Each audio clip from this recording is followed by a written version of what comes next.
Kung ang isang tao nahatulan na siya iligtas, ano po ang magiging buhay niya sa piling ng Diyos? Ganito rin po ba? Nagkakaroon ng mga gawain, kakain din po ba siya, magugutom din po ba siya, iinom, ano po magiging buhay niya sa piling ng Diyos? Ang unang sagot ko ron, yung kung kakain ba, iinom pa, basahin natin yung Apokalipsis. Kaya't sila'y nasa harapan ng luklukan ng Diyos, at na maglilingkod sa Kanya araw at gabi sa Kanyang templo, at siyang nakaupo sa luklukan, ay lulukuban sila ng Kanyang tabernakulo. Sila'y hindi na magugutom pa, ni mauhaw pa man, ni hindi na sila tatamaan ng araw o ng anumang init. Ayun, sabi, sa primary information na sinasabi sa Apokalipsis, yung buhay doon, hindi ka na magugutom, hindi ka na mauuhaw, wala na kasing tiyan doon eh. Dito, kailangan natin ng tiyan to sustain life, ano? Pero doon, ang magsusustain ng life, yung power ng Diyos, na hindi na kailangan kang kumain para magmabuhay ka. Kaya doon, wala nang tiyan eh. Aalisin yun eh. Basahin natin, ha? Ang mga pagkain ay sa tiyan, at ang tiyan ay sa mga pagkain. Ngunit kapwa iwawasak ng Diyos yaon at ang mga ito. Ngayon, yung aalisin na ng Diyos yun eh. Ano? Kasi doon, hindi ka na magugutom, hindi ka na mauuhaw, wala nang sakit, wala nang panambasa. At papahirin niya ang bawat luha sa kanilang mga mata, at hindi na magkakaroon ng kamatayan, hindi na magkakaroon pa ng dalamhati, o ng pananambitan man, o ng hirap pa man, ang mga bagay ng una ay naparang na. At yaong nakaluklok sa luklukan ay nagsabi, narito, dinagawa kong bago ang lahat ng mga bagay. At sinabi niya, isulat mo, sapagkat ang mga salitang ito ay tapat at tunay. Ayun, babaguhin niya na eh. Wala nang panambitan, wala nang hirap, wala nang luha, wala na. Pero, para sabihin ko sa iyo kapatid, hindi ko kayang ilarawan sa iyo kung anong klaseng buhay yung andon. Meron lang tayong kaunting kaalaman na hindi ka na magugutom, hindi ka na hindi ka natatamaan ng init, hindi ka napapawisan, Pero sa buo kabuuan niya, hindi ko pwede ipaliwanag. Hindi ko alam. Alam mo kung bakit? Pakinggan mo.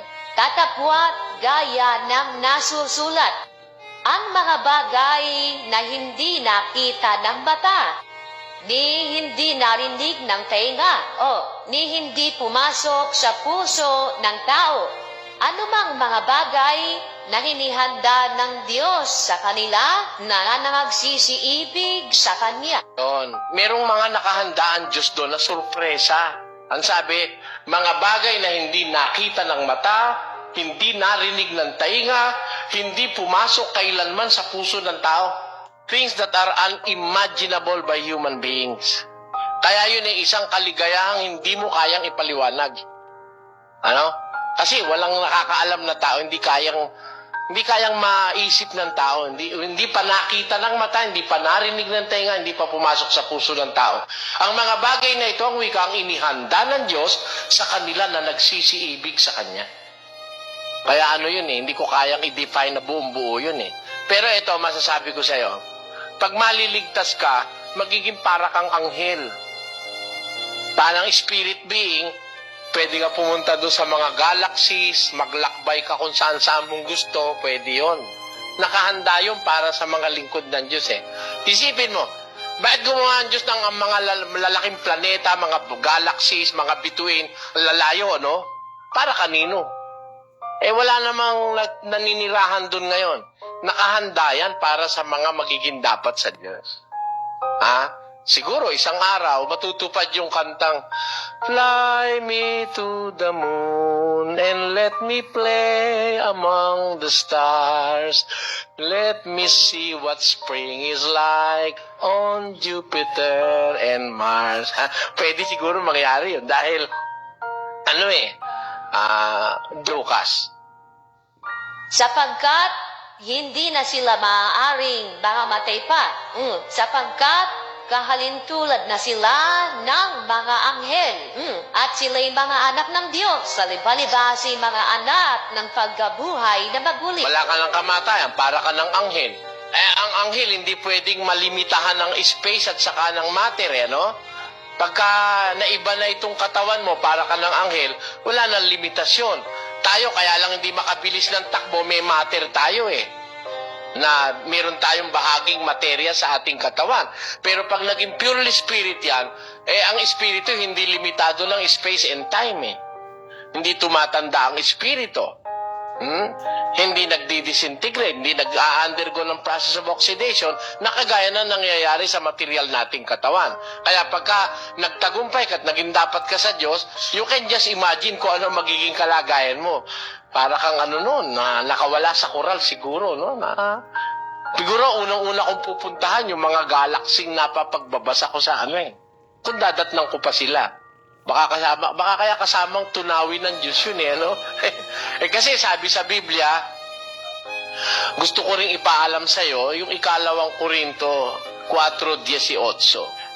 Samantalang kami ay nagsisitingin, hindi sa mga bagay na nangakikita, kundi sa mga bagay na hindi nangakikita, sapagkat ang mga bagay na nangakikita ay may katapusan. Tatapwat, ang mga bagay na hindi nakakikita ay walang hanggan. Tamo, dalawang bagay Yung hindi nakikita, walang hanggan. Yung nakikita, may katapusan Kaya itong lahat ng nakikita mong ito, matatapos ito Papalitan ito ng Diyos pagdating ng araw. Sabi niya, 65 ni Isaias, 17.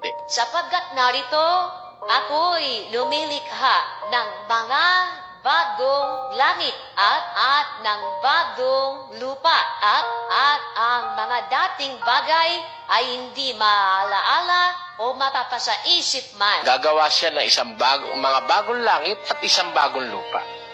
Kaya hindi mo ma-imagine yun. Paano po yung nahatulan na hindi naligtas? Ano pong magiging buhay niya? Yung hindi magiging dapat sa Diyos, dadalhin ng Diyos yun dun sa 14:9 ng Apokalipsis. At ang ibang anghel, ang pangatlo ay sumunod sa kanila, na nagsasabi ng malakas na tinig kung ang sino man ay sumasamba sa hayop at sa kanyang larawan at tumatanggap ng tanda sa kanyang noo o sa kanyang kamay, ay iinom din naman siya ng alak ng kagalitan ng Diyos na nahandang walang halo sa inuman ng kaniyang kagalitan. At siya'y pahihirapan ng apoy at asupre sa harapan ng mga banal na anghel at sa harapan ng kordero. At ang usok ng hirap nila ay napaiilang lang magpakailanman. Ayun, parusa naman ang pupuntahan.